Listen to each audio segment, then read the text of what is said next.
Even the women feel sorry for her a little bit, ladies? Now that's jealousy. That's what that is. I mean, come on, yo, that's one dick that girl sucked. It's gonna haunt her for the rest of her life. Long after she spent that money up, that's still gonna haunt her. And I know there's a lot of women in here with at least one dick they regret. And I bet you it wasn't a president's dick. I bet you worked at Kenny Shoes or Safeway or some shit like that. Don't go judging her. Don't go judging her. See, we gotta stop judging people. That girl was young, and she made a mistake that young girls make. She wanted to fuck a powerful man, period. That's as far as she thought it through. She wasn't thinking about how powerful the president was. She had no wisdom. An older woman would have helped everybody. An older woman would have been in there, you know, you should lower taxes. You know what I'm saying? An older woman would have sucked us into utopia. The last thing I'm going to say about it is this, that he is a famous man. I have dreamt of being famous, but I never dreamt of being that famous. I never understood how famous a president was, but imagine if somebody could suck your dick and then they're famous. You understand what I'm saying? That's crazy. That's crazy. I mean, no guy ever thought of that. There's nobody with a pickup line that good and shit. Hey, suck my dick, there's a future in it. What? Oh, that's it now. Get out there and be somebody. Go write a book. You're a qualified author now. Go write a book. I said, I'm in the wrong business. I should be the president. Shit, I'm in the wrong business. See, the only reason I want to be president is because I'm black. That would make it too hot for me. I mean, you know what I mean? I think it could be a black president one day, but you don't want to be the first one. I mean, second or third, that's fine, but that first nigga better watch out. I'm going to tell you that right now. Too hot. I mean, I'd be the first black president. I don't think that nobody would really hurt me. I'm sure somebody would want to hurt me, but I don't think they'd touch me because my vice president will be Mexican for a little insurance. You know what I'm saying? I mean, you can shoot me if you want, but you're just going to open the border up, so you might as well leave me and Vice President Santiago to our own devices. Ain't that right, Santiago? See.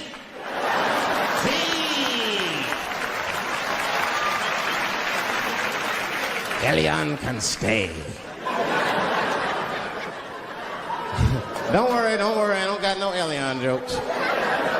All I'll say about Elian is thank God he's Cuban. Because if he was Haitian, you'd have never heard about his ass.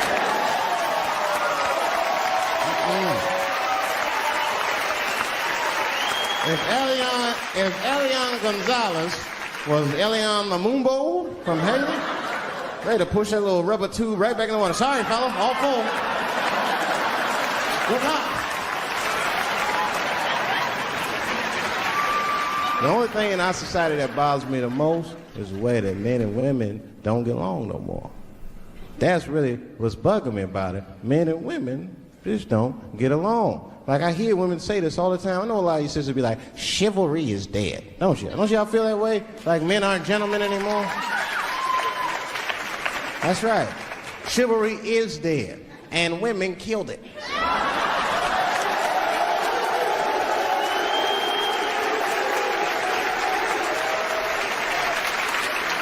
There's a fundamental difference in the way we're going to see things. We're not going to see eye to eye on this issue.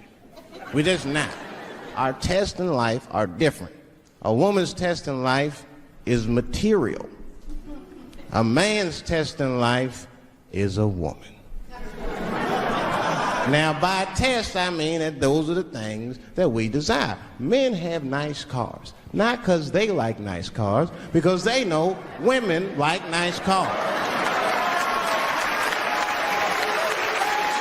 That's how it goes.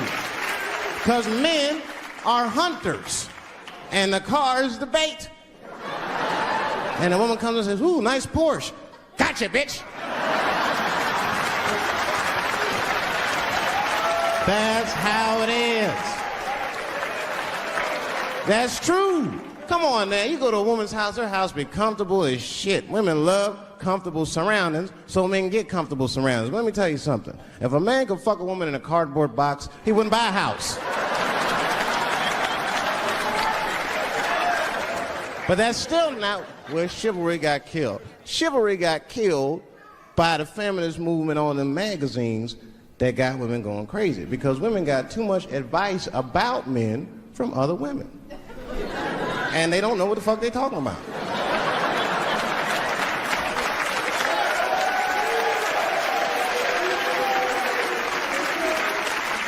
It's true. I see this shit in the magazines. I don't read them, but I be seeing the cover. I be in the grocery store, fellas, you look at one of the magazines like, what is this? And they say on the cover, 100 Ways to Please Your Man by some lady. Oh, okay, Dave, we're gonna close the deal. Is that fine with you? I'll be like, yeah, that's good for me. Great. You have a good weekend, Dave. I'll be like, all right, you too, man. Peace. Oh, all right, bye-bye.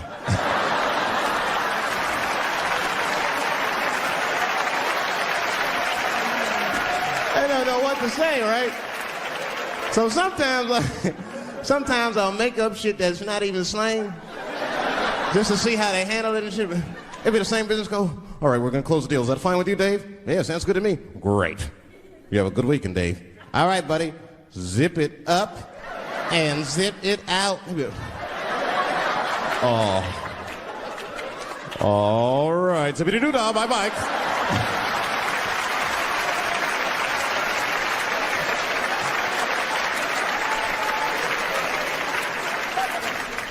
Sometimes racism works out in black people's favor. Now, it doesn't happen often. It happens very rarely, but when it happens, it is fucking sweet.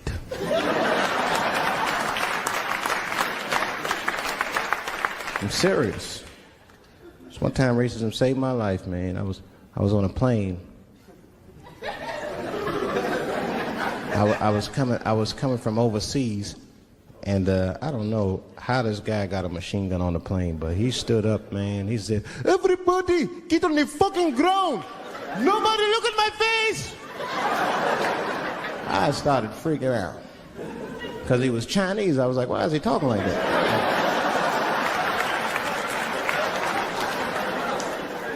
He was screaming and crying. I was the only brother on the plane. Well, I thought I was the only brother. I looked over, there was one other black dude. He was from Nigeria. I looked over at him, he was looking right in my face, man. He didn't say two words to me, he just looked at me, he was like...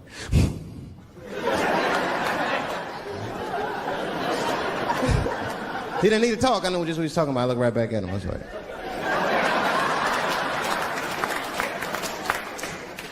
Some white dudes on the front of the plane seen us, they were like, oh my God. I think those black guys are gonna try to save us.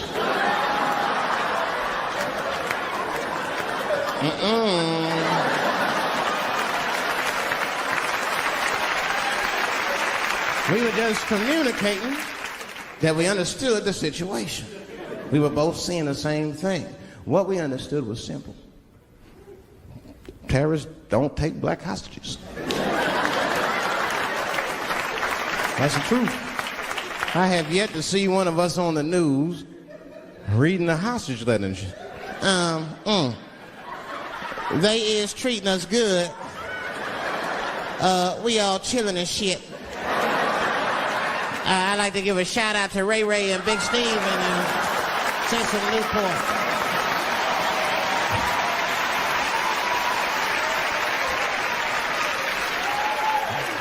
You're not gonna see it. And terrorists are smart. They know what they're doing there, you know. They terrorists. They know it's black people's bad bargaining chips.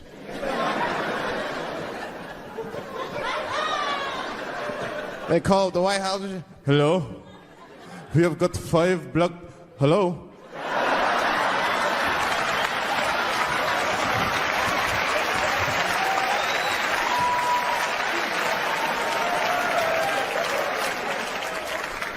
You'd be back in D.C. You know, I was thinking, man, this is an election year. I'm going to ask you, you're a white guy, do you know who you're voting for yet? Don't know, do you? Now, you see that? You see what just happened here? Let me tell you something. That is a cultural thing. He knows who he's gonna vote for. He's just not gonna tell me. See, I've noticed that. That is a cultural thing. White people do not like to talk about their political affiliations. It's a secret. You ever ask a white guy who's voting for you? Hey, Bob, who are you going to vote for? Dave, whoa. Take it easy now. Take it easy. So anyway, I was fucking my wife in her ass, right? And I mean, it was something else. Yeah, but who are you voting for? Dave, come on with the voting. I'm trying to tell you about fucking my wife. You're asking me all these personal questions. They don't like to divulge that information because it matters to them. Black people talk about that shit. Black people will openly talk about politics. Black people will openly talk about beating up politicians and shit. If I see George Bush, I'll kick his motherfucking ass for cutting my Medicaid. Okay, say it. I would just say it. But there's a reason for that. It matters more for that. It matters more. Black people see, even when I vote, right? Which I don't. But even when I think about who I would vote for, right? I don't even look at their political policies. I just look at their character. You know what I'm saying now? You gotta read, no, I'm serious. You gotta read between the lines. You look at Clinton, and black people like Clinton, because we've seen him on the campaign. I saw one thing on the campaign trail. He actually just picked a black baby up and kissed him. Come here, you little nigger baby. Mwah! I just kissed him. I said, I like that. He did not hesitate or nothing. You see George Bush Jr., he be there, ugh.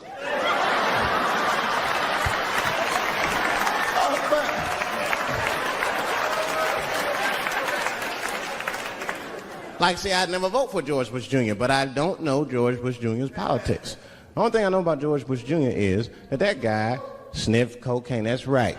Now listen, we cannot have that shit in the White House. That might be fine for a mayor, but goddamn it, not in the White House.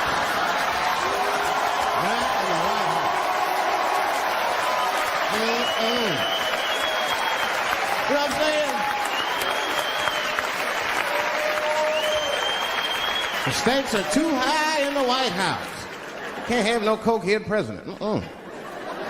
He be selling nuclear secrets for $20, $30 and shit. He'll be in meetings embarrassing America.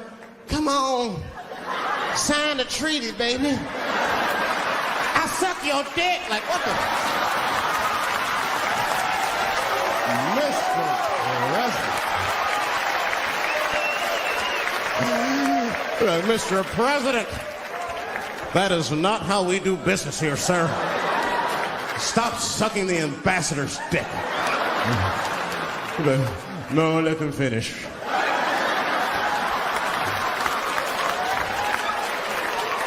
I will sign the treaty.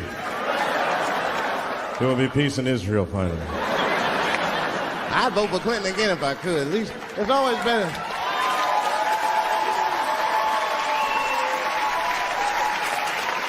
Now again, I'm not looking at his politics. Don't know what his politics are. I'm just looking at his behavior. I understand that kind of behavior. I know a lot of dudes with them shortcomings. Weed smoking fornicators. There's a lot of them. I mean, come on now. Let's be honest. Let's be honest. Bill Clinton was not the first president to do what he did. Now let's think back for a minute. Remember a guy named Kennedy, John F. Kennedy? Remember him? He fucked Marilyn Monroe. Matter of fact, him and his brother Bobby fucked Marilyn Monroe. And history doesn't talk about that much. You know why history doesn't talk about that much? Because those two pages in history are stuck together. They were getting it on. They were getting it on. I seen the tapes. Remember the tapes? She'd be singing on there. See this party, stressing them out. Limousine driver. He was a nice guy, talking to me and shit. Oh, hey, where you from, dog? D.C. Word? That's a rough city, man. And his cell phone started ringing. Hold on 1 second. Hello? Oh, what's up, nigga? What? What the fuck? Slow down. What the fuck? No! No! No! Fuck that, nigga. Fuck it. I'm on my way.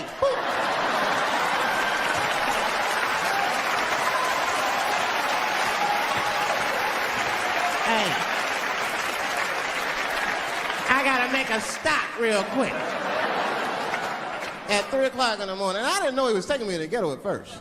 I started looking out the window. I was like, what the fuck? It's gun store, liquor store, gun store. Where the fuck you taking me? This don't look good. He didn't say shit.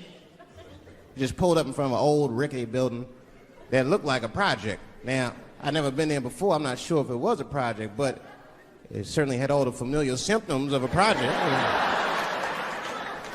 A fucking crackhead ran this way.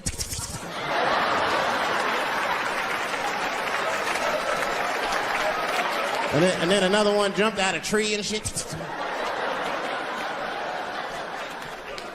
And I said, I'll be right back.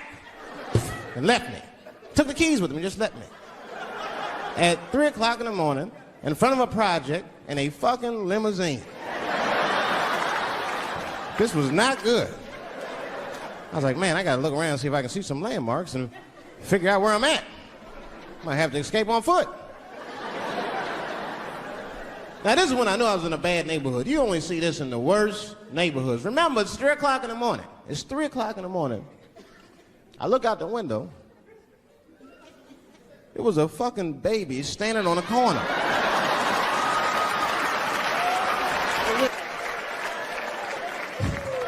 And just at that very moment, one of the crackheads was running across the street and got hit by a car. I know it was a hit and run. The police did it. That's all right. They sprinkled some crack on him and got back up.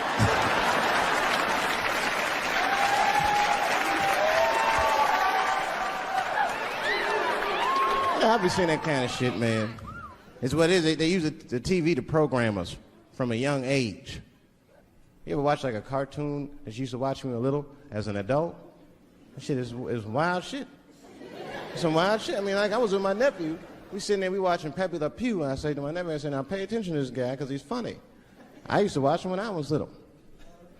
And we watched Pepe Le Pew, but I'm old now. I'm looking like, good God, what kind of fucking rapist is this guy? Like, take it easy, Pepe.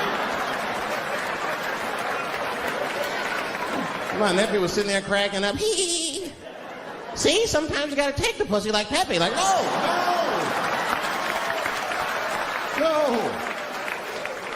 I had to turn the channel real quick. I turned on Sesame Street. I said, oh, Sesame Street. This is much better because now he'll learn how to count and spell. But now I'm watching it as an adult and I realize Sesame Street teaches kids other things. It teaches kids how to judge people and label people. That's right. They got a character on there named Oscar. They treat this guy like shit the entire show. They judge him right in his face. Oscar, you are so mean. Isn't it, kids? Yeah, Oscar. You're a grouch. It's like, bitch, I live in a fucking trash can. I'm the poorest motherfucker on Sesame Street. Nobody's helping me. Then you wonder why your kids grow up and step over homeless people. Get it together, grouch. Get a job, grouch. So don't even tell me how to get to Sesame Street. That is a terrible place. I wouldn't go there if I knew the way. Who would want to live in a neighborhood like that? They fuck who's close to them. I can tell that's what Clint was up to. It looked like he just stuck his head out the office door and shit. Oh, boy. You, come here. I made my penis up for my 3:30, come on. Oh, boy. He's probably looking at Kennedy's picture and shit. Oh.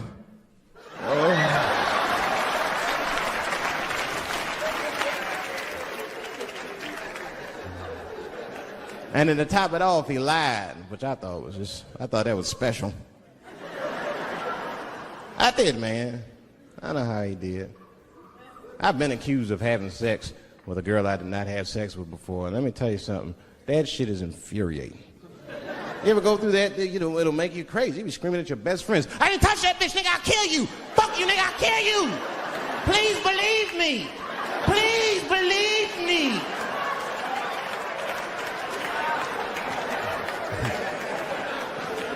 And Clinton didn't do it like that, did he? And Clinton came out of the press conference all relaxed, his shoulders all relaxed and all this trouble. It looked like he just got done fucking or something. Listen, let me tell you something, America. I don't think you heard me the first time. I did not have sexual relations with that woman, Miss Lewinsky.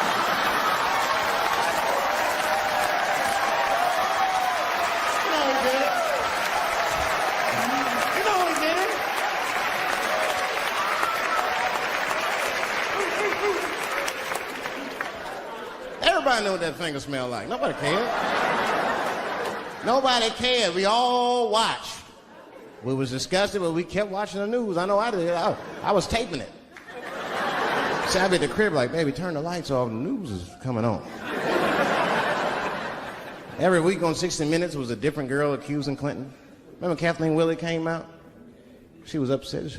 The president called me into his office. He began massaging my breast slowly. I'm sorry.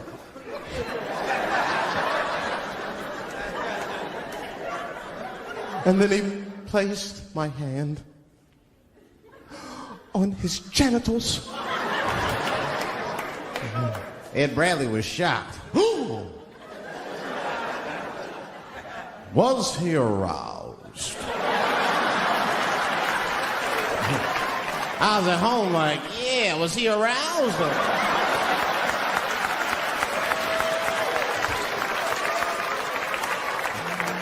And then Ed Bradley looked right in the camera. He said, don't bust that nut yet. We'll be right back.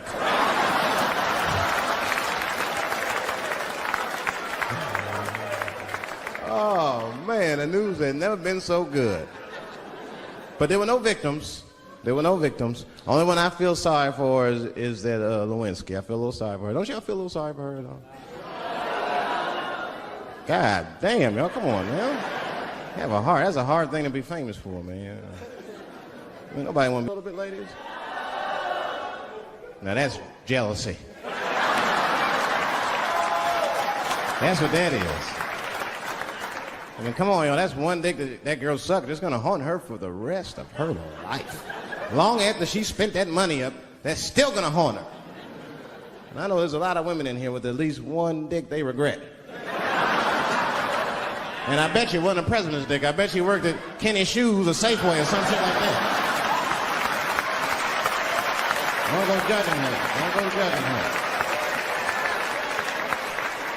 See, we got to stop judging people. That girl was young, and she made a mistake that young girls make. She wanted to fuck a powerful man, period. That's as far as she thought it through. She wasn't thinking about how powerful the president was. She didn't have no wisdom. An older woman would have helped everybody. An older woman would have been in there, you know, you should lower taxes. You know what I'm saying? The older one would have sucked us into utopia. The last thing I'm going to say about it is this, that he is a famous man. I have dreamt of being famous, but I never dreamt of being that famous. I never understood how famous a president was, but imagine if somebody could suck your dick and then they're famous. You understand what I'm saying? That's crazy. That's crazy. I mean, no guy ever thought of that. There's nobody with a pickup line that good and shit. They suck my dick, there's a future in it. What? Oh, that's it now. Get out there and be somebody. Go write a book. You're a qualified author now. Go write a book. Said, I'm in the wrong business. I should be the president. Shit, I'm in the wrong business. See, the only reason I want to be president is because I'm black. That would make it too hot for me. I mean, you know what I mean? I think it could be a black president one day, but you don't want to be the first one. I mean, second or third, that's fine, but that first nigga better watch out. I'm going to tell you that right now. Too hot. I mean, I'd be the first black president. I don't think that nobody would really, really hurt me. I'm sure somebody would want to hurt me, but I don't think they'd touch me. Because my vice president will be Mexican for a little insurance. You know what I'm saying? And you can shoot me if you want, but you're just going to open the border up, so... You might as well leave me and Vice President Santiago to our own devices. Ain't that right, Santiago? See.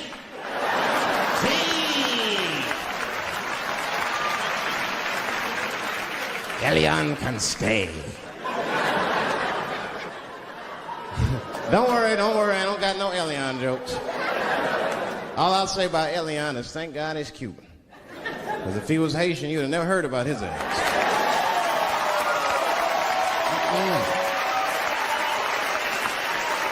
If Elian Gonzalez was Elian Mamumbo from Haiti, they'd have pushed that little rubber tube right back in the water. Sorry, fella, all full. Good luck.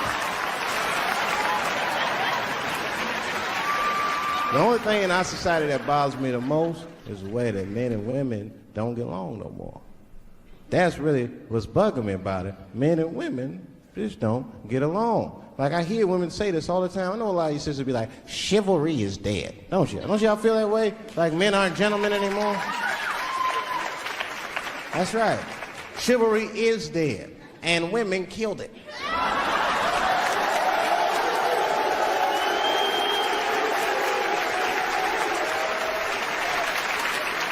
There's a fundamental difference in the way we're going to see things. We're not going to see eye to eye on this issue. We're just not. Our tests in life are different. A woman's test in life is material. A man's test in life is a woman. Now, by test, I mean that those are the things that we desire. Men have nice cars. Not because they like nice cars, because they know women like nice cars. That's how it goes. Because men are hunters, and the car is the bait. And the woman comes and says, ooh, nice Porsche. Gotcha, bitch. That's how it is. That's true. Come on now, you go to a woman's house, her house be comfortable as shit. Women love comfortable surroundings, so men get comfortable surroundings. But let me tell you something. If a man could fuck a woman in a cardboard box, he wouldn't buy a house. But that's still not where chivalry got killed. Chivalry got killed by the feminist movement on the magazines that got women going crazy, because women got too much advice about men from other women. And they don't know what the fuck they're talking about.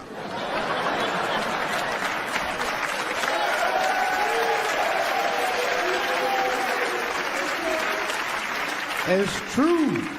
I see this shit in the magazines. I don't read them, but I be seeing the cover. I be in the grocery store, fellas, you look at one of the magazines, like, what is this? And they say on the cover, 100 Ways to Please Your Man by some lady. Can't exist. I was doing a nightclub in Oakland 16 years ago, and this is the first time that the trans community ever got mad at me that I knew about. And I was nobody. I just quit Chappelle's show. It was like a nothing hole-in-the-wall club, and I was doing some transgender jokes in Oakland. It was 16 years ago. My pronoun game was not as nice as it is today. I went too far. I said things like tranny and shit. I didn't know these words were bad, and a woman stood up and just gave me the business, started screaming at me, and I'm sure it was a woman, but she kept calling me transphobic and all this shit. I'd never even heard these words before. It was really weird. I didn't trip. I just gave security the look like, you know, get that bitch out of here. I kept it moving.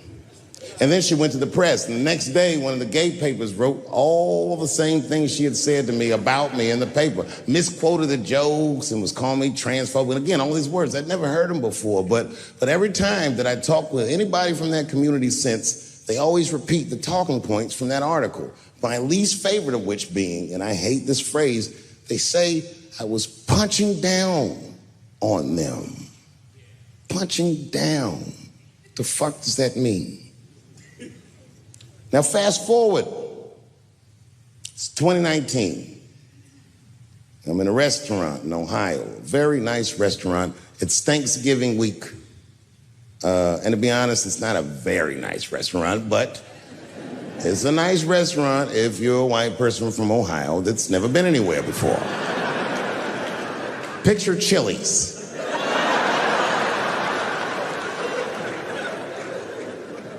I'm sitting at the bar, I'm having a drink by myself, and the only other person in the bar is a woman, a couple stools down, and she was alone, and she was older, and that made me feel sad because it was the holidays. So I told the bartender, send that woman a drink on me. She's trying to spread the cheer, and I wish I didn't. This woman wanted to talk. She wasn't mean, she was nice, but she just wanted to talk about shit that, you know what I mean, the nigga that's trying to get drunk don't want to hear about this bitch remodeling her bathroom, and I'm sitting there trying to be polite. Oh, subway tiles, word. But then she hits a lick, piqued my interest. She says, my daughter is coming home for the holidays.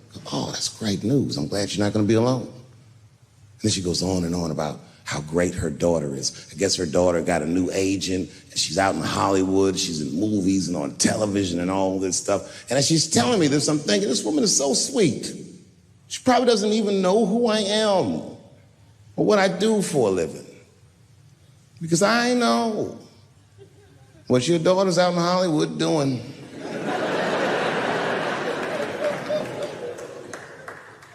And then she goes, would you like to see her picture? Oh, now I don't want to see this woman's picture, but what am I going to do? I go, okay, yeah, sure, I'd love to see the picture.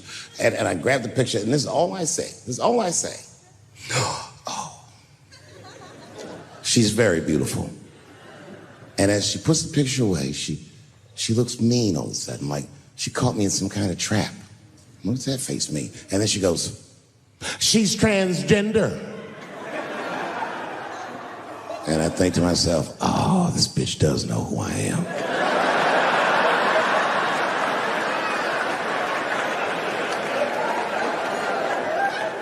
I really resented that trap because that trap doesn't let me be honest. If I was honest, I wouldn't fall for it. I just looked at the picture like, ooh, look at that big chiseled jawline, that big thick Joe Rogan neck. Is that a dude? Is your daughter a man? Can't say that shit. It's really annoying. Fast forward, now it's a couple days later. It's the Wednesday. For the Thursday, that's Thanksgiving, and I'm in a totally different bar. And this bar, trust me, it's not a nice place. It's foul. It's one of those bars where the top shelf should be under the sink. This is where the poor whites drink, the tiki torch whites. You know what I mean? Them white people, they believe in Q and they love Trump. You know what I mean? Like Michigan white people.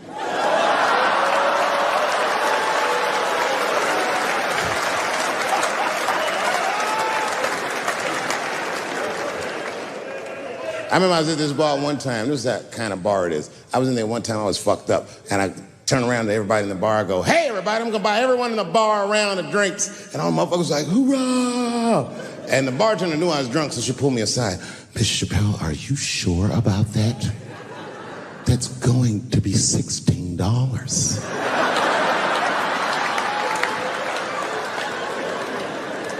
Tough time for the whites.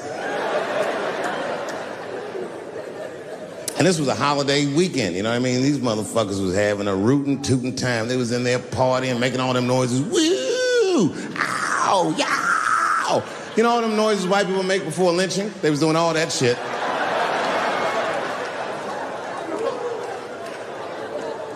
I was drunk.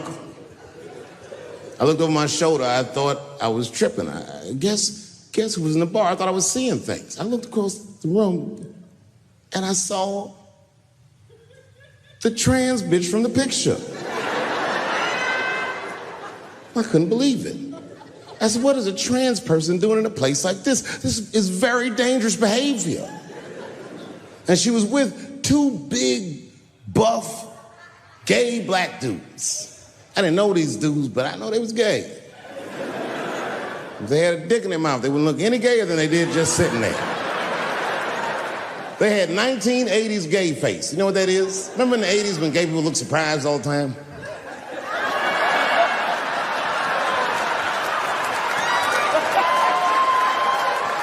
Close your mouth, nigga. What's surprising? You know what I mean? But they was huge. They looked like Juicy Smollier's trainers. And I'm thinking, man, these motherfuckers in a line of trouble. So what I do is I stand up, and everybody in the bar likes me, so I make a big show of it to make sure that everyone can hear me. I walk right up to her, and I go, hey, I just met your mother the other night, and she told me all the great things you're doing in Hollywood, and I cannot believe that someone from a podunk place like this can achieve all that. I'm so proud of you. Welcome home. And the whole bar said, hoorah. And I said, whoosh. That ought to buy her some time. You know what I mean? A couple more drinks and these fellas are gonna start asking her for some pussy she might not have.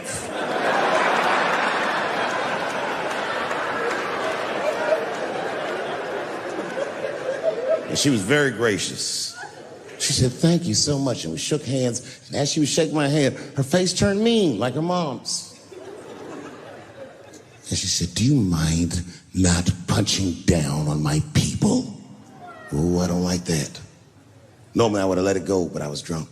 I said, what might you mean, bitch? I was careful to call her a bitch because I didn't want to blow her cover. Turns out she wasn't hiding. She was loud, she was proud. She let me have it in front of everybody. Screaming at me, all the talking points from that article. You transphobic, this and that. Kept clapping her hands in my face. Let me tell you something. I said, where you learned this from? Black bitches kept doing, let me tell you something, honey. So annoying. She kept calling transgenders her people. Isn't that weird? My people this, my people that. I said, what do you mean your people? Was y'all kidnapped in Transylvania and brought here as slaves?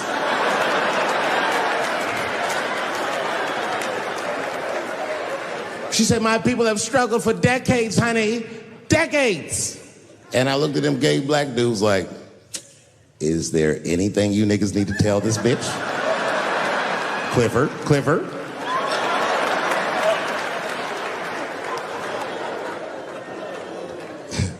I'm exaggerating. She's actually a very nice person, and I'm cool with her now, but boy, that shit got on my nerves. And it got on my nerves because whenever someone says that to me, I know they've never seen me for themselves. They just repeat what they've heard. Any of you who have ever watched me know that I have never had a problem with transgender people. If you listen to what I'm saying, clearly, my problem has always been with white people.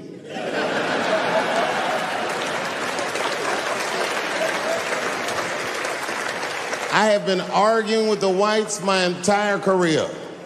And just when I thought I had you guys on the ropes, you changed all the rules. Oh, yeah? Yeah, motherfucker. Well,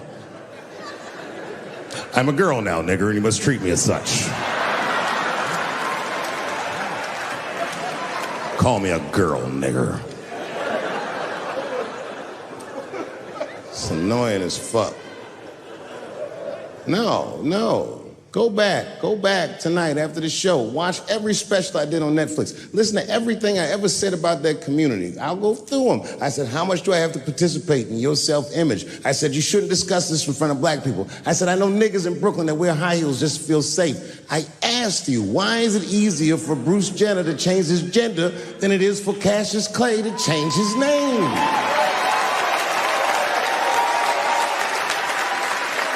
If you listen to what I'm saying, I'm not even talking about them, I'm talking about us, and they don't listen. It's very annoying. And they've canceled people that are more powerful than me. They canceled J.K. Rowling. My God, J.K. Rowling wrote all the Harry Potter books by herself. She sold so many books, the Bible worries about her. And they canceled her because she said in an interview, and this is not exactly what she said, but effectually, she said gender was a fact. And then the trans community got mad as shit. They started calling her a TERF. I didn't even know what the fuck that was. But I know that trans people make up words to win arguments. So I looked it up. TERF is an acronym. Stands for Trans Exclusionary Radical Feminists. This is a real thing. This is a group of women that hate transgender. They don't hate transgender women, but they look at trans women the way we blacks might look at blackface. It offends them. Like, ooh, this bitch is doing an impression of me.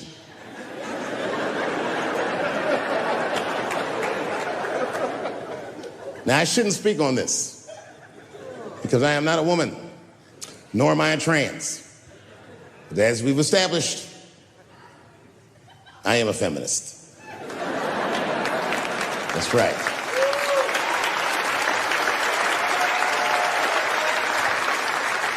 I'm Team TERF. I agree.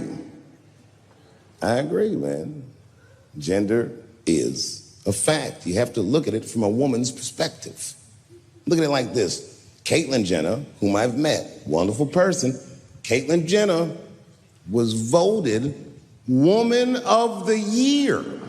Her first year as a woman. Ain't that something? Beat every bitch in Detroit. She's better than all of you. Never even had a period. Ain't that something? Oh, I'd be mad as shit if I was a woman. I'd be mad if I was me. If I was in a BET Awards sitting there and they're like, and the winner for Nigger of the Year, Eminem, my man.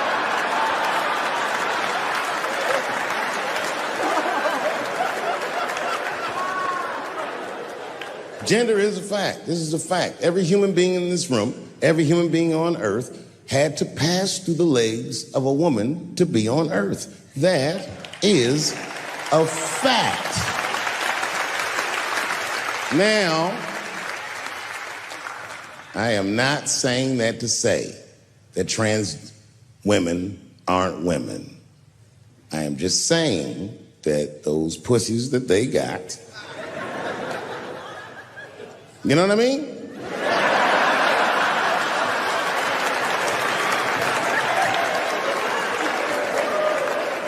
I'm not saying it's not pussy, but that's like beyond pussy or impossible pussy. You know what I mean?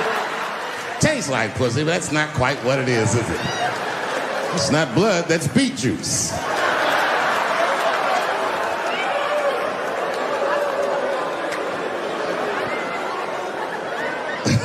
Oh, buddy, I'm in trouble now. These women are. Don't forget who I am. Don't forget what I am. I am a black dude. And don't ever forget how I got here. My ancestors were kidnapped. I don't even know where the fuck I'm from. They were put on the bottom of boats. They sailed them across the Atlantic. Many of them died. Only the strongest survived. And once they got here, they beat the humanity out of my people. They turned us into beasts of burdens. They made us do their work. And the irony is, hundreds of years later, they called us lazy. We fought in the Civil War. We damn near freed ourselves. Then in Reconstruction, black people did great. My great-grandfather was a very wealthy man. But then the black codes came. Jim Crow came. And it was 100 years of unspeakable oppression again. Lynchings, all kinds of terroristic acts to keep us in the margins of society. And yet we still fought. And Dr. King was born. And then things got better. 20 years after Dr. King was assassinated, Michael Jackson was moonwalking on television. Something, something, something. Barack Obama.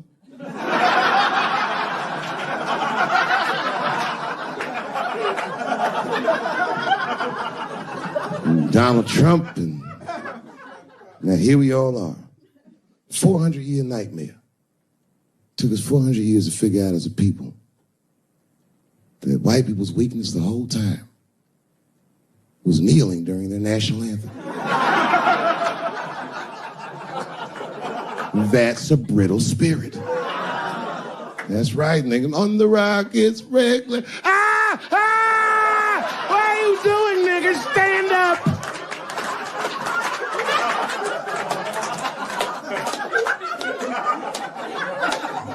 The vice president of the United States got involved.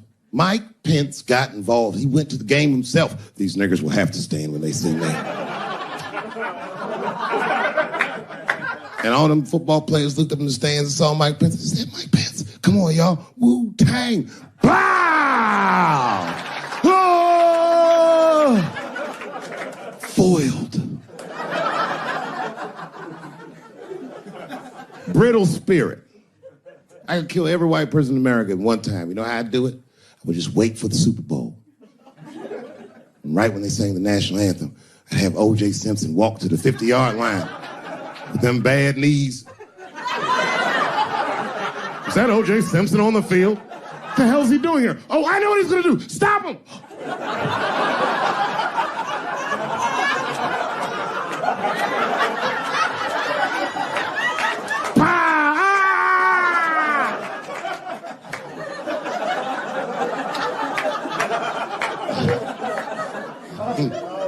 You gotta man the fuck up, y'all. I don't mean to be disrespectful, because, man, I know you're upset what I said, but, you know, I know you're right, but come on, baby, it's me. I was right once. Remember that? Does anybody remember when I was, like, missing from show business for 12 years? Remember when I had, like, this really popular show and I quit? I remember I walked away from $50 million. A lot harder than walking away from Louis' freckled dick.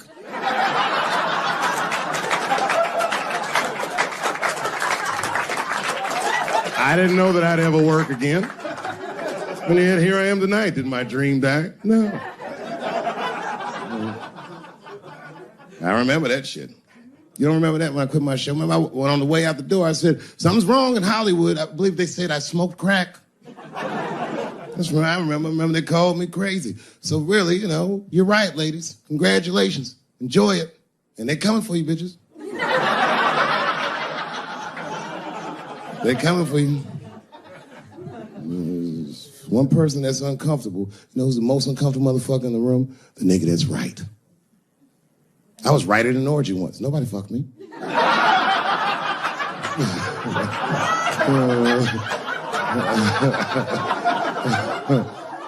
was just walking around like Tom Cruise at the movies, just looking. And ruined the whole orgy by accident. It's easier to ruin an orgy than you think. All you gotta do is wait for it to get kind of quiet and then go, ew.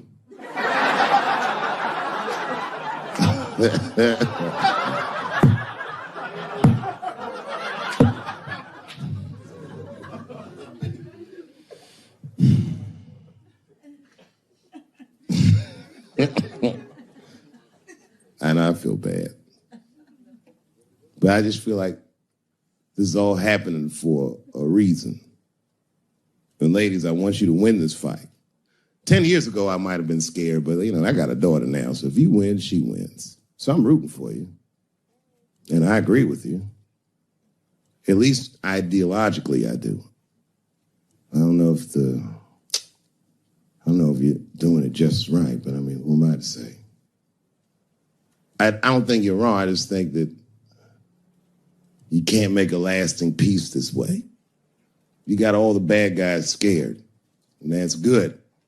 But the minute they're not scared anymore, it will get worse than it was before. Make lasting peace. Ask black people. And that's what it is. What this city really needs, without irony, I'll say this, the cure for LA is in South Africa. You motherfuckers need truth and reconciliation with one another. Because the end of apartheid should have been a fucking bloodbath by any metric in human history, and it wasn't.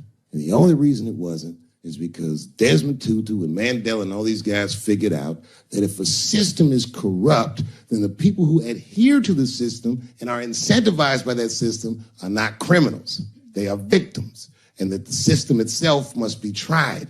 But because of how systems work is so compartmentalized as far as information, the only way we can figure out what the system is if everybody says what they did. Tell them how you participated. Because men want to help, they're just scared. Because Ben Affleck tried to help. Hey, what happened to these ladies is disgusting. Oh, nigga, you grabbed a titty in 95. All right, fellas, I'm out. Fuck that, I ain't helping. I just want to help. I want to be a good guy. Like, I can't even say the word Me Too anymore. The nigga tonight was like, Dave, I'm going to the comedy club. I was like, I am also going to the comedy club. And I didn't even know it was happening, but I guess I became like a feminist in the last 3 weeks because I can't watch porn the same. Like, I watch it sometimes, but I can't click on these motherfucking thumbnails, not with those titles. Guy crams young girl in the ass with hard right. I can't click on that. Come on, nigga, give me something I can click on. Dude gets sucked off by a midget. Little person, I say to myself.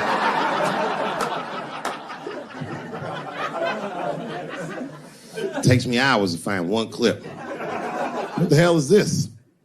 Marginally groomed feminist enjoys consensual sex with vaguely homosexual guy with penis the same color as mine. Click.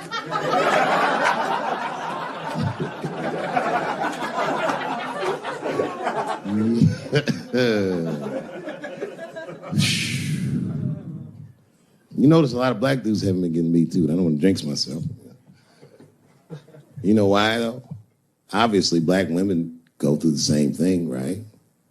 The reason is because black women from slavery won't tell on us because they know that no matter how bad we black dudes are, white dudes are very mean. They're scared to see us get punished. My wife is Asian. She'd tell on me in a goddamn second.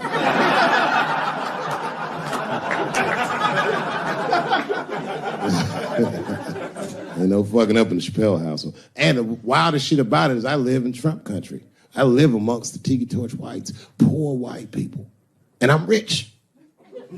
If it's ever pitchfork time, nigga, I'm in a lot of trouble. And nobody in my family believes me. I be trying to tell the kids, man, we gotta run these drills. They're like, we don't want to run your stupid drills. Too bad, son, you have to. Tiki Torch whites come upside, what are you guys supposed to do? Come on, Dad, what are you guys supposed to do? Squint our eyes and stand next to Mom. That's right.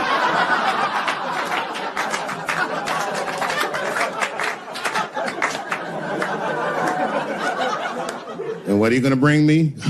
Your gun and your groundskeeper uniform. That's right. I'll go outside and see what they want.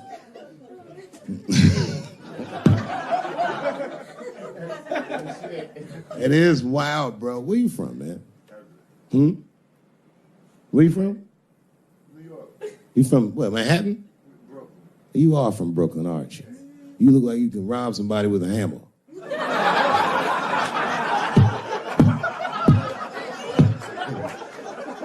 Brooklyn niggas rob you with shit they find around the house. I just got stabbed with a toothbrush. This nigga must be from Brooklyn. I'm fucking. Well, you ladies are right. To be honest with you, your lives look terrifying to me. They do, man. I know nothing about being a woman, but I know fear. Yo, I used to live in New York when I was 17, and I couldn't even pay my bills. You know what I did to make money? I used to do shows for drug dealers that wanted to clean their money up. And one time I did a real good set, and these motherfuckers called me in the back room. They gave me $25,000 in cash. I was probably 18, 19 years old. I was scared. I thanked them profusely. I put that money in my backpack. I jumped on the subway and started heading towards Brooklyn at 1 o'clock in the morning. Never been that terrified in my life. Because I never in my life had something that somebody else would want. I thought to myself, Jesus Christ, if motherfuckers knew how much money I had in this backpack, they'd kill me for it. Then I thought, holy shit. What if I had a pussy on me all the time?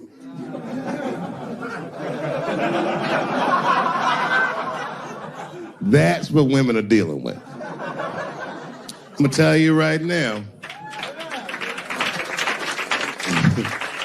It's real talk. If them same drug dealers gave me a pussy and said, put this in your backpack and take it to Brooklyn, I'd be like, nigga, I can't accept this.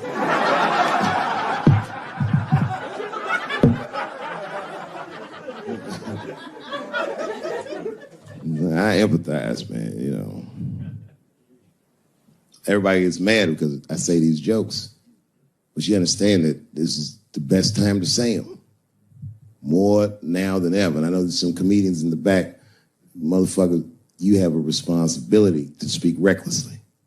Otherwise, my kids may never know what reckless talk sounds like. The joys of being wrong. I didn't come here to be right. Just came here to fuck around. It's hot in here. So. Sitting on my couch, giggling with my wife, eating my motherfucking macaroons. And I come in, they act like the party's over. Hey, Stuart, what's going on? This guy talks to me the way a cat would speak if a cat could talk. Hi, David.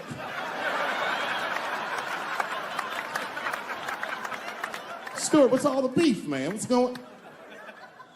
He always wants to have some kind of gay political argument. The last one was about a petition in federal court to take the words husband and wife out of the law. I said, well, why would you want those words out the law? He said, because it discriminates against same-sex couples. I was like, niggas, please save me the semantics. Just trust me. Take your chips and get the fuck out of the casino. You're about to crap out.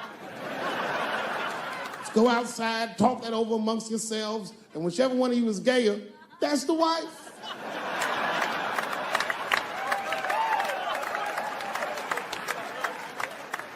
No, Stuart didn't like that. Stuart educates me about this movement, you know what I mean? I didn't even know shit about it. He told me it's called LBGTQ.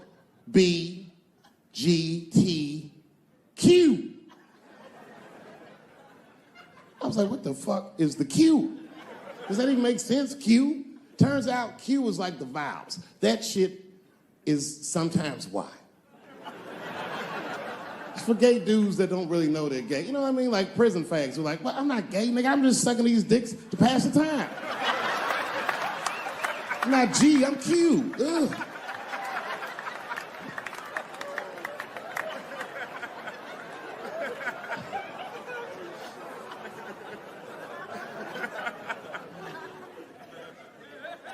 I think, okay, again, of all those letters, the T has the toughest road ahead.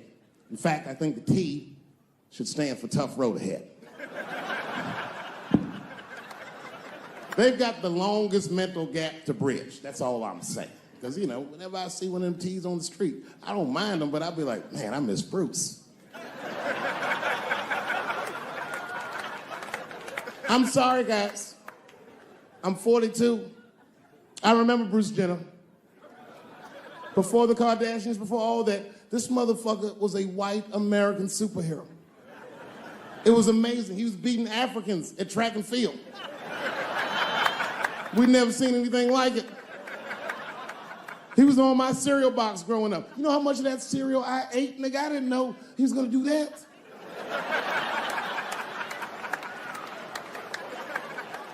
I knew before you guys knew. I heard things on the street in Hollywood. You know, you just be out, see people. Hey, what's up, Kanye? Why the long face? Nigga, you'll see. I got 2 mother-in-laws now. And when I heard he was gonna do it, I was scared. I didn't think the public was ready. I didn't think the media was ready. And you know what? I was wrong. Not only did the public embrace him, but the media was nice. I'd never seen anything like it. Welcome to the world, Caitlin. So long, Bruce. Hello, Caitlin. I was shocked. Is this happening? Wait a minute, is this a time in American history where an American can make a decision for themselves? And even though other Americans don't understand it, they'll support it and let this person live a happy life? Is this what's happening? If it is, then good for America. That's Dave Chappelle, the American.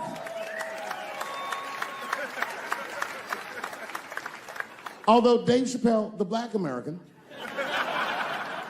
he was a little jealous. I was like, how the fuck are transgender people beating black people in the discrimination Olympics? If the police shot half as many transgenders as they did niggas last year, it'd be a fucking war in LA. I know black dudes in Brooklyn, hard street motherfuckers that wear high heels just to feel safe.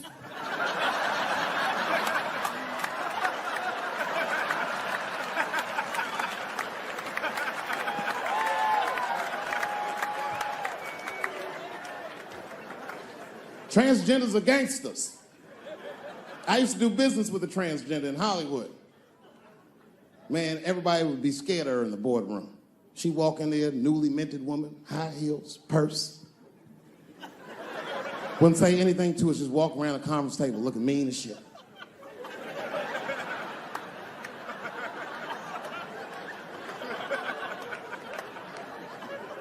And then she'd walk to the head of the conference table, stare at us all, reach in her purse and pull her old dick out and throw it on the table.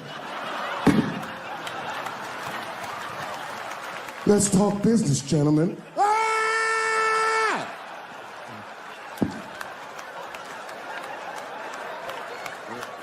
Shit is scary as fuck.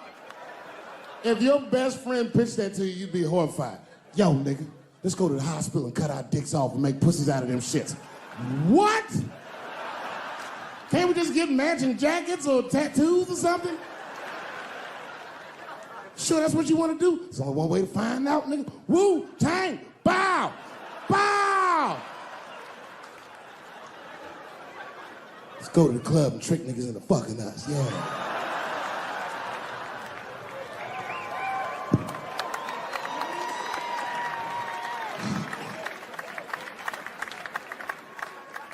The third time I met O.J. Simpson.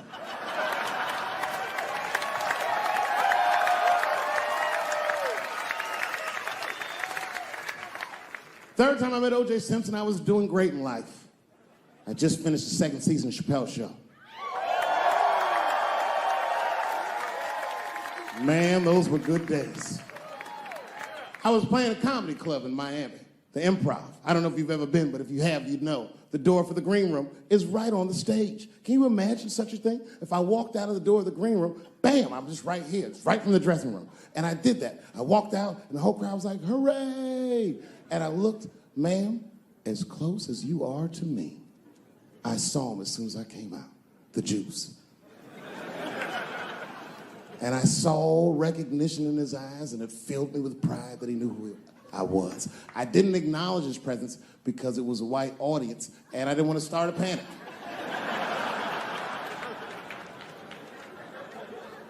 But I did my show. Show went great. I said, good night, everyone. They all said, yay! And I didn't say nothing to OJ, but I just gave him the signal, let him know I knew he was there. And I walked into the green room, and OJ was already in there. I was like, how the fuck is this possible? I was scared. And then my friends came in, and we all started talking. We sat down on the couch, and I'm just telling you what I saw with my own eyes. You can believe me or not believe me. But in my experience, O.J. Simpson, one of the nicest men I'd ever met. He was nice to me. He was nice to my friends. The conversation was filled with warmth and levity, humor, and wisdom. We talked for 90 minutes, and then suddenly the Juice said, you know what? I've got to be going. But it's good to see you again, and I'm glad things went so well. I said, thanks, Juice. And my friend said, yeah, goodbye, Mr. Juice. They're new to the game. He said, no, thank you for your hospitality. Good night, guys. And we said, good night. And he just walked out of the room. And as soon as the door closed, we all looked at each other like, that nigga did that shit.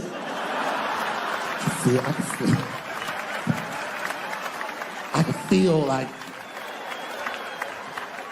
murder in the room. Well, you young heads missed that shit. You all too young. You don't remember that. How old are you, young man? You. 24? You don't know shit. You don't know shit. You gotta Google shit that I lived through. See, this is why I lock motherfuckers' phones up. Seriously. Because the young kids, you guys, look, you need to take a break from that. We all need to break just from that technology, just for a minute.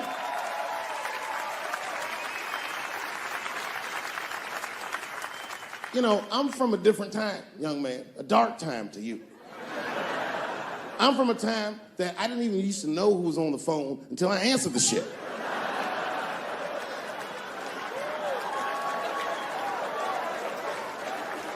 Like when tragedy used to strike. I remember when I was 12 years old and the teacher wheeled a television set into the classroom. You remember these days? And she turned it on to one of 3 channels. And she said, class, the space shuttle is taking off, and we're all gonna watch it take off. Man, that shit was going great for like 3 to 5 minutes. That's right, you remember, it fucking exploded. Right on television, everybody on board, dead, immediately presumed dead. It was so bad, the teacher looked at all the kids and was like, you can go home. It's a goddamn national tragedy. This was Cold War America. The Russians were laughing at us. My point is, for a guy your age, you wouldn't even know the pain because in your generation, it's like the space shuttle blows up every fucking day. How can you care about anything when you know every goddamn thing? I'm getting over one cop shooting, and then another one happens, and then another one happens, and another one happens. I'm crying about Paris, and then Brussels happens. I can't keep track of all this shit, so you just give the fuck up. That's the hallmark of your generation. And that's fucked up because your generation lives in the most difficult time in human history. This is the age of spin. The age where nobody knows what the fuck they're even looking at. Did you know that Planned Parenthood was for abortions? It's for people that don't plan things out at all.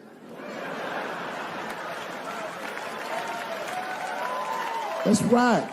So a guy your age doesn't really know how he feels. Are you pro-choice? Are you anti-consequences? What does it all really mean? It's easier not to care for you. But for us, we were trained to care. We were raised that way. I used to watch a fucking cartoon when I was growing up called the Care Bears.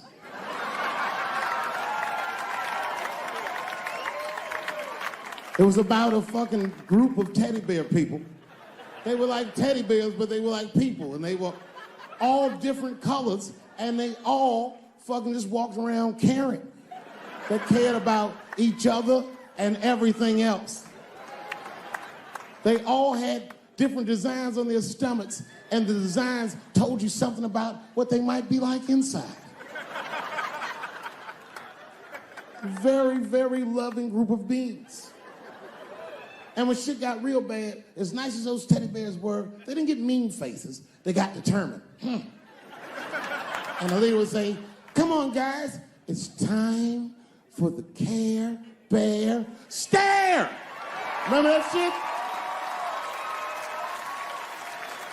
And them little teddy bears would lock arms and stare at the problem. And I'm not even bullshitting. Actual love would shoot out of their chest and would dispel anything that was fucked up. And when we grew up, we wanted to be like those bears. And then we got our hearts broken because we found out that life wasn't gonna let us do that. And that it's impossible to shoot love out of your chest. However, I have shot love onto somebody's chest before.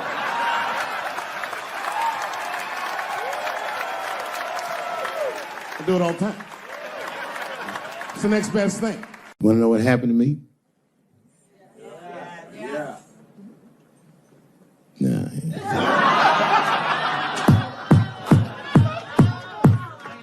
It's tempting, but I don't want to talk about it. Maybe at the end, when I run out of things to talk about. Actually, I'm almost there. I'm just trying to tell you what happened to me was I just didn't have a good go of it. I don't know what you guys think happens when you quit a successful show like this. I'll tell you what doesn't happen. They don't go, hey, well, good luck with your future endeavors. That's not what happens. It was cold out there. For real, I had to watch it all go down without me.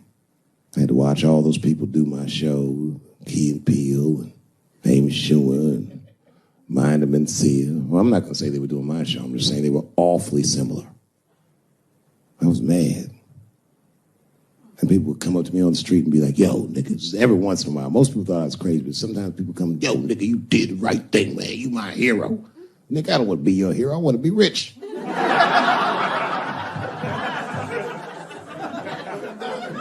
Never choose to be a hero, because heroes die uncomfortable deaths. All I wanted to be was Paul Revere. I just needed one heroic moment, you understand? Paul Revere's ride was only one night. And then 40 years of him being like, hey, y'all, remember that time everybody was asleep and I was up and the British was coming? Boy, it's a good thing I was awake, nigga. Everybody be dead.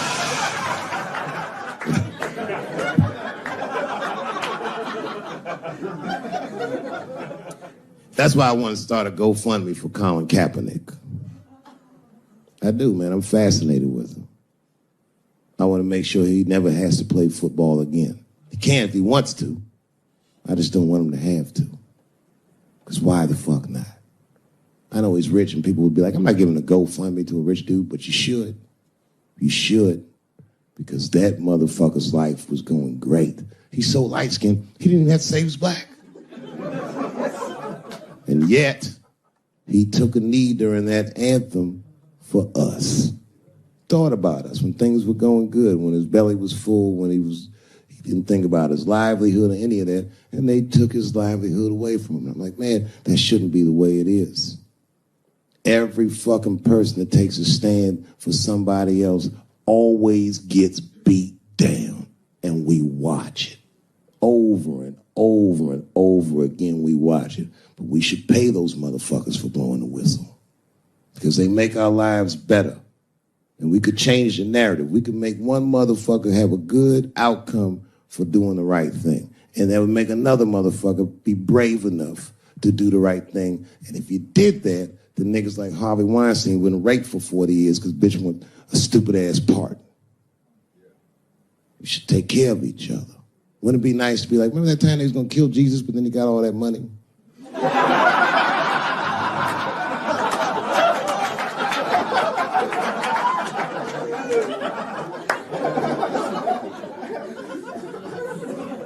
Real talk, man. It's not a racial thing. It's about us making our society better. It's about like even these women that are coming forward and everyone say they're brave, and many of them are. And a few of them sucked the dick and got buyer's remorse.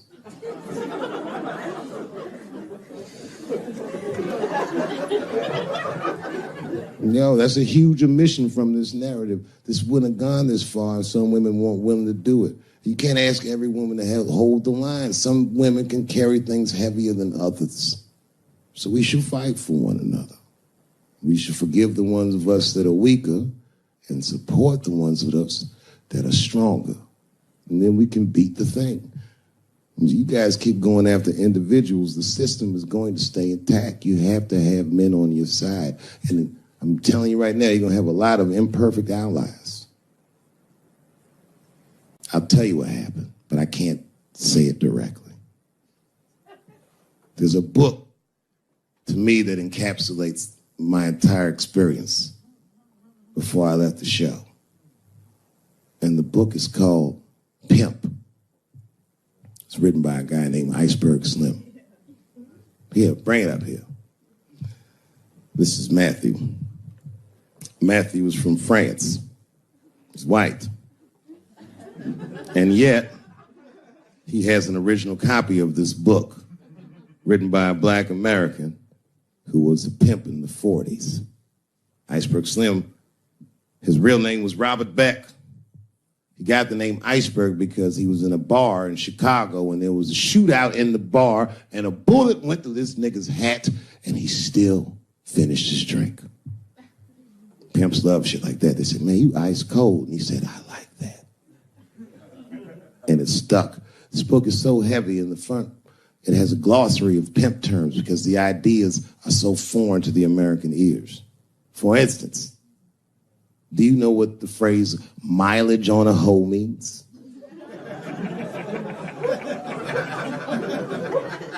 Of course you don't. Mileage on a hoe is a very wild concept. It means that pimps understand there's a finite amount of bad shit a person can do before they'll lose their fucking mind. And a good pimp can look at a woman that he's never seen before and call it, she's good for 500 fucks. That's her mileage. Anything over that, that bitch is gonna spill. They do it to you. Why the fuck you think most of us work from 9 to 5? 'Cause 9 to 6 might kill a bitch.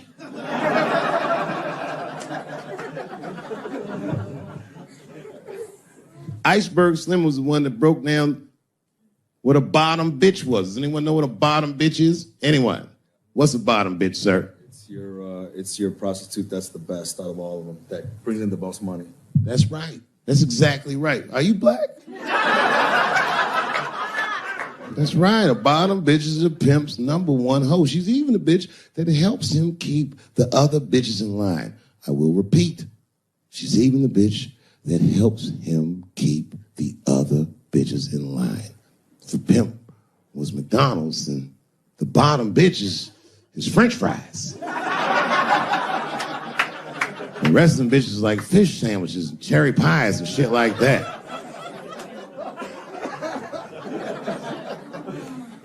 Iceberg Slim breaks down some of the coldest capitalist concepts I've ever heard in my life.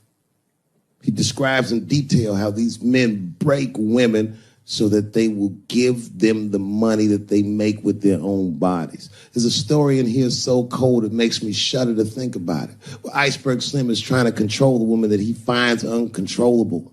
So he asks older pimp how he can rein her in. And the older pimp says, oh, that's easy, Iceberg. All you have to do is beat that bitch with a coat hanger and then run her a bath and give her some pills. She'll be so grateful that you fixed her that she'll forget you were the motherfucker that beat her in the first place. That's some cold shit. Now, at the end of this book, Iceberg Slim tells a story. It's kind of the crescendo of the book. And in the story, Iceberg Slim's bottom bitch is at the end of her mileage. If she was good for 500 fucks, she was at 498. She was bubbling. You could see it. She was going crazy. She started saying all kinds of shit. Oh, I always wanted to be in circus. Circus, this bitch is loose. I can juggle too, you know. Juggle. He had to let her go. It's hard to let her go. A bottom bitch go. And he wasn't ready to let her go because his organization couldn't handle losing her. But she didn't know that. She didn't know how important she was. So what he did was he called her to a diner. He said, look, bitch, you and I got to part ways. She said, fine, motherfucker. I don't need you anyway because I know somebody at Ringling Brothers. She was like, all right, bitch, whatever.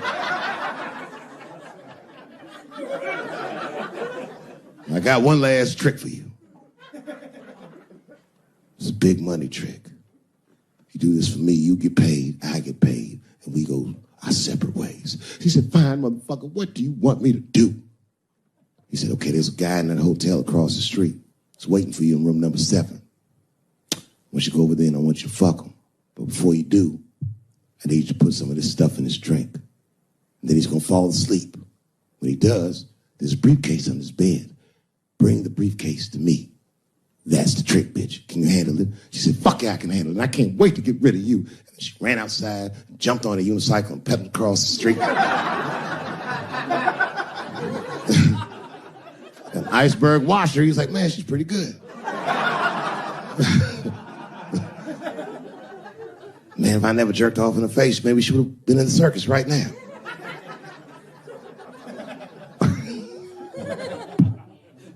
And she runs up to the motel steps and she disappears in room number 7 and she's gone for a real long time.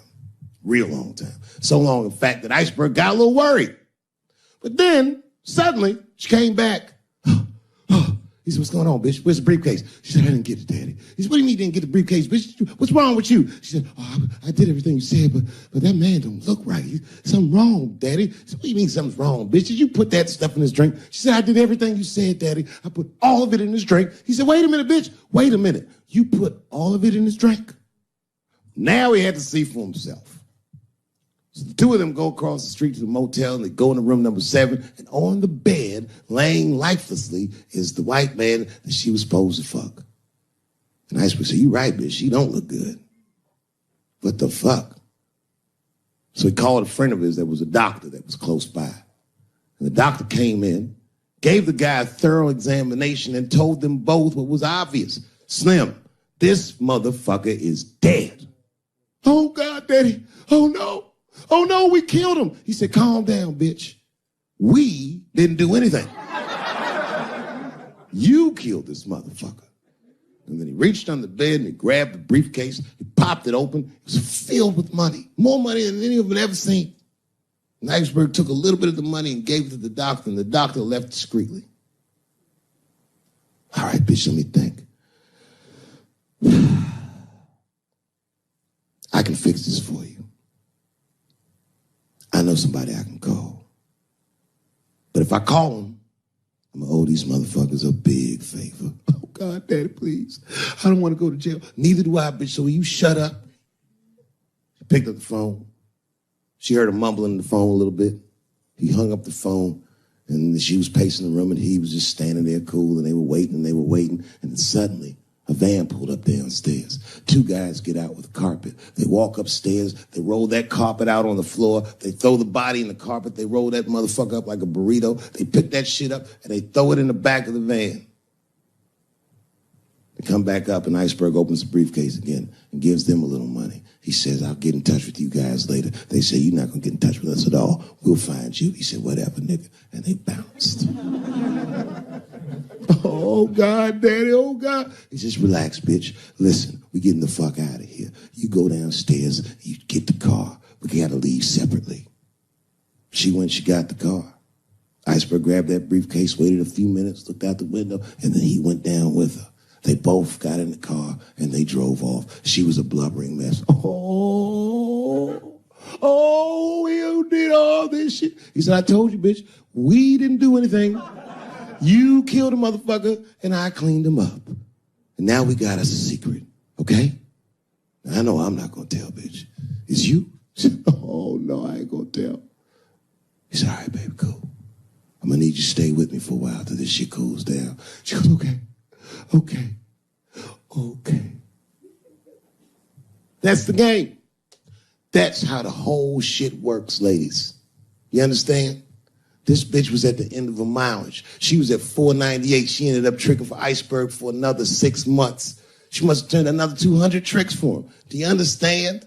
That's some cold shit. And the cold shit about it is that the dead guy on the bed wasn't even dead at all. This motherfucker was just a friend of Iceberg's acting like he's asleep. The doctor wasn't a doctor. It was a motherfucking butcher that happened to have a white coat. And the dudes who came in the moving van clothes was dressed like movers because they were movers. Iceberg had gotten a new apartment. And the bag of money was Iceberg's money in the first place. The money he got from all those women. That's a cold game. That's the motherfucking capitalist manifesto. And that's why I went to South Africa. So now we got us a little secret, bitch.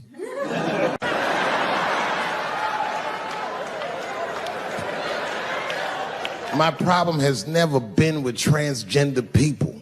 My problem has always been with the dialogue about transgender people. I just feel like these things should not be discussed in front of the blacks. It's fucking insulting, all this talk about how these people feel inside. Since when has America given a fuck how any of us feel inside?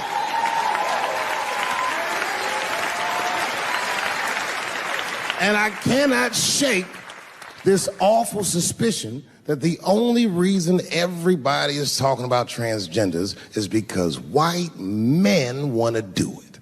That's right. I just said that. If it was just women that felt that way, or black dudes and Mexican dudes being like, hey, y'all, we feel like girls inside, they'd be like, shut up, nigger, no one asked you how you felt. Come on, everybody, we have strawberries to pick. It reeks of white privilege. You never asked yourself why it was easier for Bruce Jenner to change his gender than it was for Cassius Clay to change his fucking name?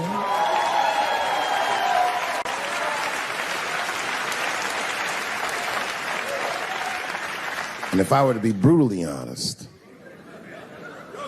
The only reason I ever been mad at the transgender community is because I was at a club in LA and danced with one of these niggas for 6 songs straight. I had no idea. And then the lights came up and I saw them knuckles. I said, oh no! And everybody was laughing at me, how world star. I said, why didn't you say anything? And then I heard that sultry voice. I didn't say anything, Dave Chappelle, because I was having a wonderful time. And I wasn't sure how you'd feel about it. I said, you knew how I'd feel. And she said, I'm going home. I don't want any trouble from you. I said, home? It's only 2 songs left. I mean, we might as well finish the night. And we ended up having breakfast together.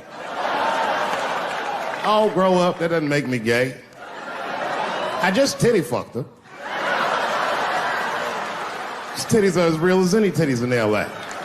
It's 2 o'clock in the morning. I was just borrowing a little friction from a stranger. Whoops.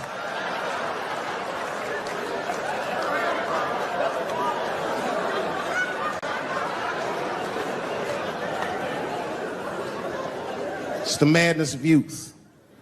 It's the types of mistakes that a man makes when he's young. I wouldn't even know that it's necessarily a mistake. It was a wild night out. But I don't do it like that anymore. I'm old. I'm 44 now. Right. It's the first time in my life I've ever started to physically feel my age. It's tough, man. You know how I know I'm getting old? This is embarrassing, but I was in my hotel room. I'm not gonna lie, I was jerking off, and I was really sweating it out. And this is when I knew I was old.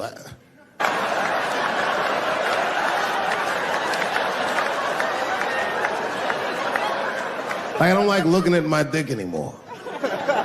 My dick looks distinguished. It's old, an old looking dick. It's got salt and pepper hair all around it. My dick looks like Morgan Freeman in the 90s.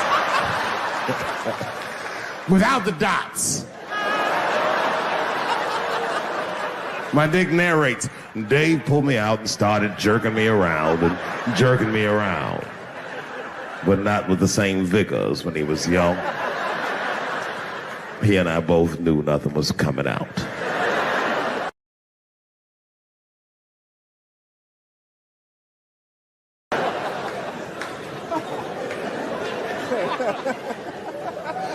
I see my age in my children. I came home from the road. This is not long ago. I've been gone for, if you can picture, I was gone for weeks and weeks. And when I came back, nobody was home. Now, one person in my family thought that maybe I'd like to see them when I got back. They knew when I was coming back, but they just weren't home. And that shit was a wake-up call. You know, when my kids were little and the tour bus would pull up to the house, these motherfuckers would spill out. Dad is home, hooray! And they'd hug me and kiss me, and then as the years went on, they'd get less interested. Hey, everybody, look, it's Mr. Promises back from the road.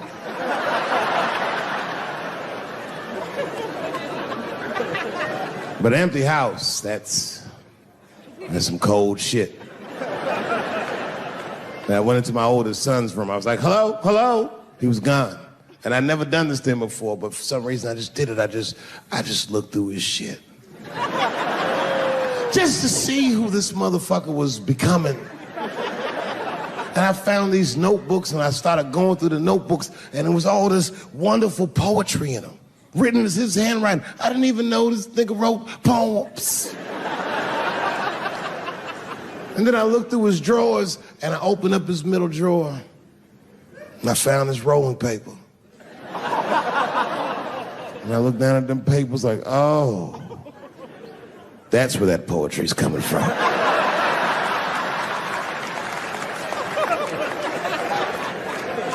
And that shit broke my heart. I mean, I smoked weed, but I mourned my son's innocence. And I cried a little bit. And I took his papers upstairs to my room. Rolled some weed that I'd hid from the family. And I got really high. And then I got paranoid, so I put his papers back how I found them. So he wouldn't know what I was up to. This nigga won't even know that that happened until he sees the special. Yeah, nigga, I found your papers. He's a cold motherfucker. Let me tell you, this kid is only 16 years old. Listen to what he did to me. This motherfucker calls me up in the middle of the night. It was 1 o'clock in the morning. He goes, Dad, don't be mad. I knew something was terribly wrong. I said, what's going on? He said, listen, I'm fine. And don't forget, you told me to do this. I'm at a party, and my designated driver had too much to drink. And me and my friends need you to come pick us up. I said, Jesus Christ, it's 1 o'clock in the morning, nigga. I am shit-faced.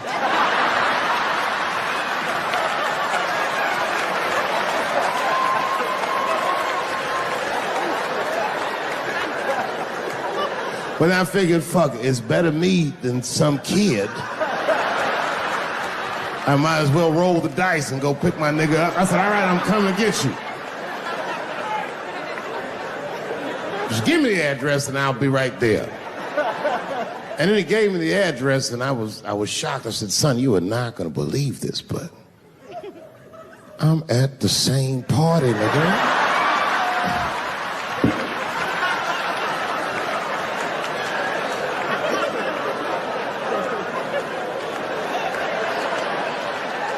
They grow up fast, don't they? Can I ask you a weird question? I don't want to make you feel uncomfortable. You don't have to answer it, and if it doesn't go well, we'll just edit it out anyway. Is it weird to be the only white people in a row?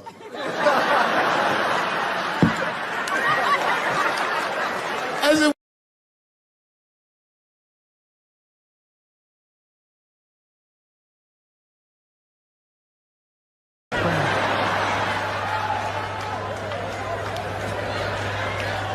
My problem has never been with transgender people. My problem has always been with the dialogue about transgender people. I just feel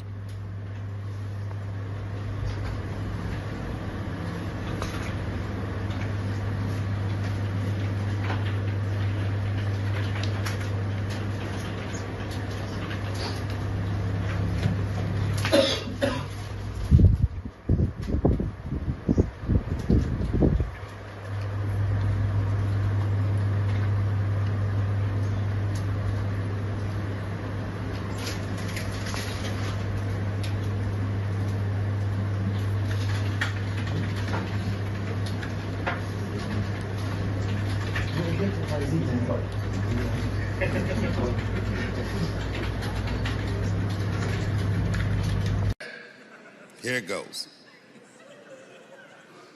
Hurry up and finish that Constitution, nigger. I'm trying to get some sleep.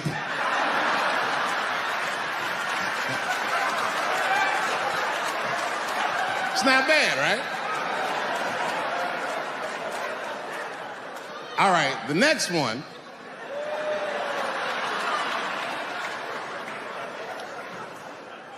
The next one's a little harder. I want to see if you can guess who it is I'm doing an impression of. All right, let me get into character. You got to guess who it is, though. Okay, here it goes.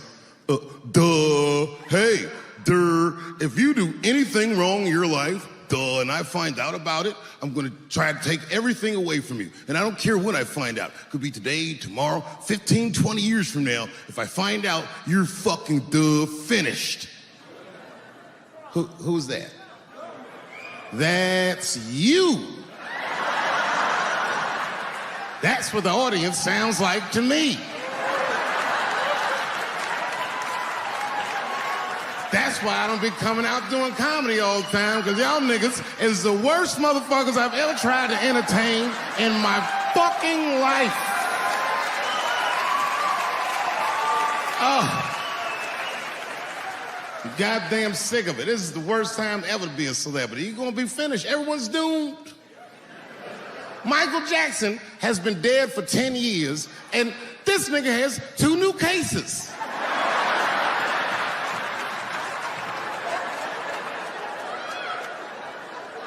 And if you haven't watched that documentary, then I'm begging you, don't watch it. It's fucking gross. I felt like HBO was sticking baby dicks in my ears for 4 hours straight. Really nasty shit. I don't want to know all these things. Turns out, Michael Jackson allegedly likes a long gander at the anus. So they said he stares at people's buttholes. That's what they said. That's how gross the documentary was.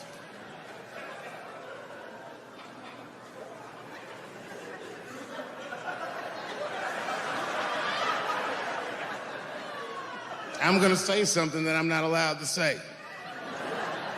But I gotta be real. I don't believe these motherfuckers. I do not believe it. But let me qualify the statement. I am what's known on the streets as a victim blamer. You know what I mean? If somebody come up to me like, Dave, Chris Brown just beat up Rihanna. I'll be like, well, what did she do?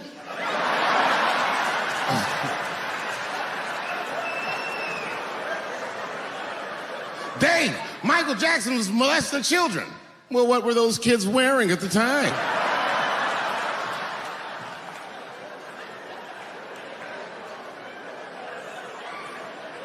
I don't think he did it. But you know what? Even if he did do it, you know what I mean?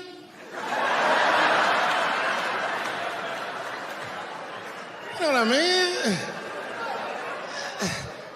I mean, it's Michael Jackson. I know more than half the people in this room have been molested in their lives.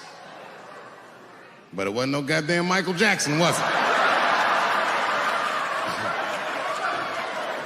This kid got his dick sucked by the king of pop. All we get is awkward Thanksgivings for the rest of our lives.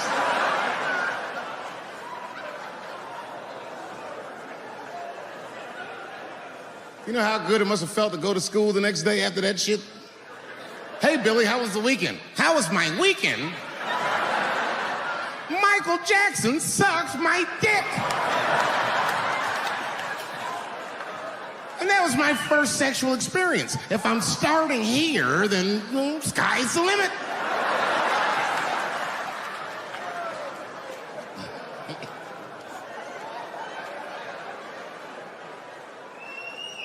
I know it seems harsh, but man, somebody's got to teach these kids.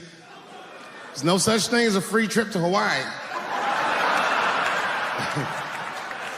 He's gonna want to look at your butthole or something.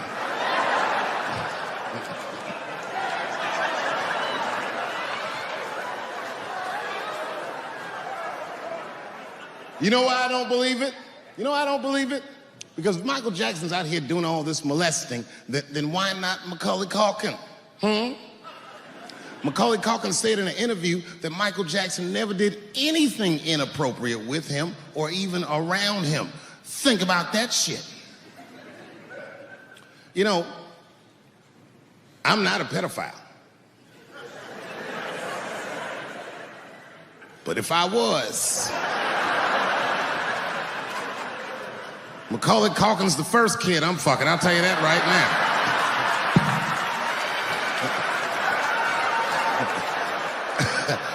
I'd be a goddamn hero. Hey, that guy over there fucked the kid from Home Alone. And you know how hard he is to catch.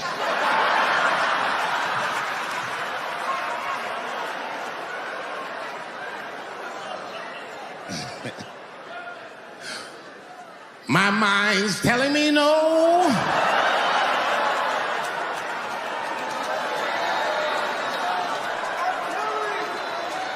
Okay, R. Kelly is different.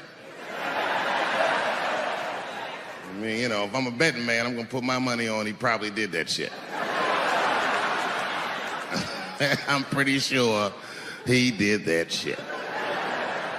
You know, it was bad, okay? So a couple years ago, I was doing a show in Detroit, and I'm sitting backstage in my dressing room. A friend of mine comes by, this chick, Dream Hampton. Dream tells me, right before I'm going on stage, she goes, Dave, I'm working on a documentary about R. Kelly. Would you like to be in it? And I was like, nah, bitch, I'm cool.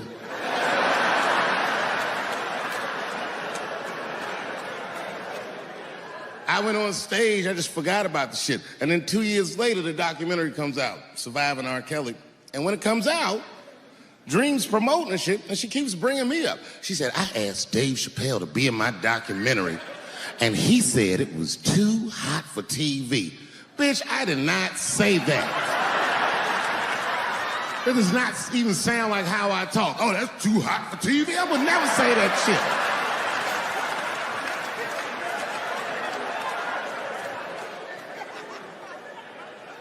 But I'm gonna tell you guys why I wasn't in the documentary. There's a very simple reason, and I cannot stress this point enough. The only reason that I didn't do it was because, and it's very important, I don't know this nigga at all. I don't know anything. I don't know anything that they don't tell me about. I don't hang out with this nigga, nothing. So what the fuck do I gotta be in the documentary for? This guy, R. Kelly, got another sex tape out now. Can you believe that shit? This guy makes more sex tapes than he does music. He's like the DJ Khaled of sex tapes. Another one. Like, damn, nigga. It's a lot of tapes. The new one's so bad that they didn't even show it. I've never seen anything like this. The prosecutor in Chicago came out in a press conference and read to the media a transcript of a sex tape. Have you ever heard of such a thing? This nigga read the sex tape. And it was so bad that R. Kelly sounded guilty in the transcripts. It's fucking amazing. 16 times the girl's age was mentioned. Isn't that crazy? This motherfucker is an idiot. He was fucking her like, yeah, this is the best 14-year-old pussy I've ever had in my life. And she was like, you like this 14-year-old pussy? He's like, oh yeah, I love this 14. I'm like, man, you need to shut the fuck up. You gotta give your lawyer something to work with. You're supposed to be on the tape like, this is the best 36-year-old pussy I've ever had in my life. And then your lawyer gonna be like, Your Honor, clearly my client thought that this woman was 36, as he mentioned some 16 times in the tape. They gonna know you lying though, you know what I mean? Everybody knows no such thing as good 36-year-old pussy.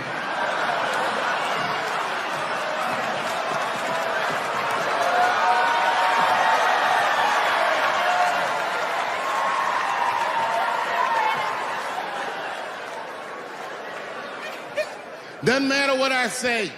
And if you at home watching this shit on Netflix, remember, bitch, you clicked on my face.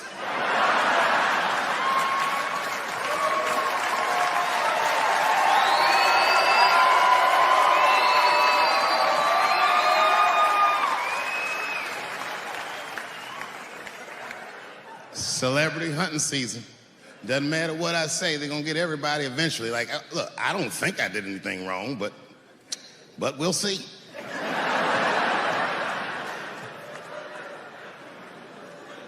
They even got poor Kevin Hart. Can you imagine such a thing? Kevin Hart, let me tell you something. It was Kevin Hart's dream to host the Oscars. That's what he told me. And I remember when he told me, because I was thinking to myself, well, that's an awfully strange dream for an African American. What kind of nigga dreams of hosting the Oscars? Kevin did, that's who. And he did it. Against all the odds, Kevin became the most famous comedian this world has ever seen, and he got the job that only one black man before him had had. He was gonna host the 80th Oscars. And I don't know what you know about Kevin, but I know Kevin Hart is damn near perfect. As close to perfect as anybody I've ever seen. In fact, Kevin is precisely 4 tweets shy of being perfect. 10 years ago, Kevin had made some very homophobic comments. And I'm not gonna repeat what he said because this is Atlanta.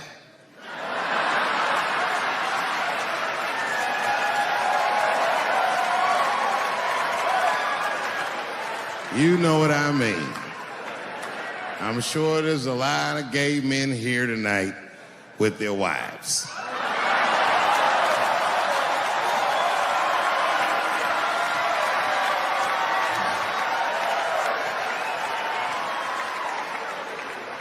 Far be it from me to offend anybody.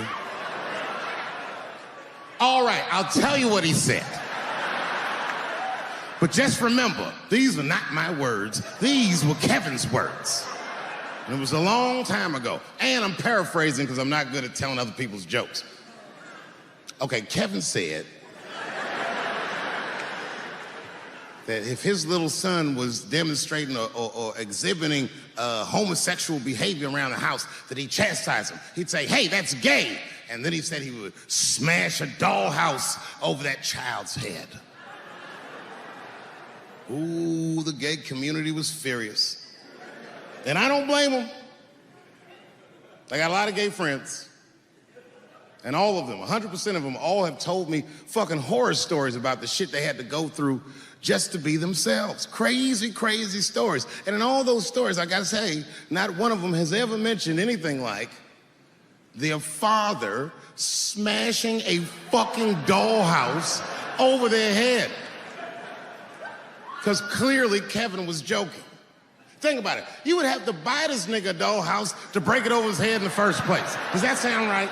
Is anybody gonna do that? The gay community was upset, and then they put so much pressure on the Academy of Motion Pictures and Sciences that they went to Kevin and said, if you don't apologize to that community, then you cannot host these Oscars. And then Kevin said, fuck it,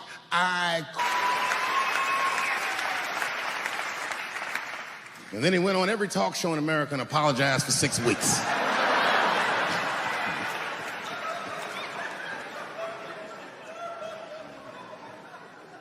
Kevin fucked up.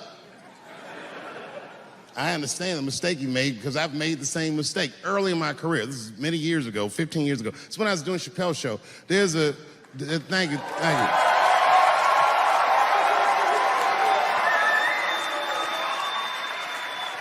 On network television, they have a department that's called Standards and Practices. This is the department that tells you what you can and cannot say on television. And if you're doing your job well, you should never hear from them. But if you're making a Chappelle show, you'll hear from these motherfuckers all the time.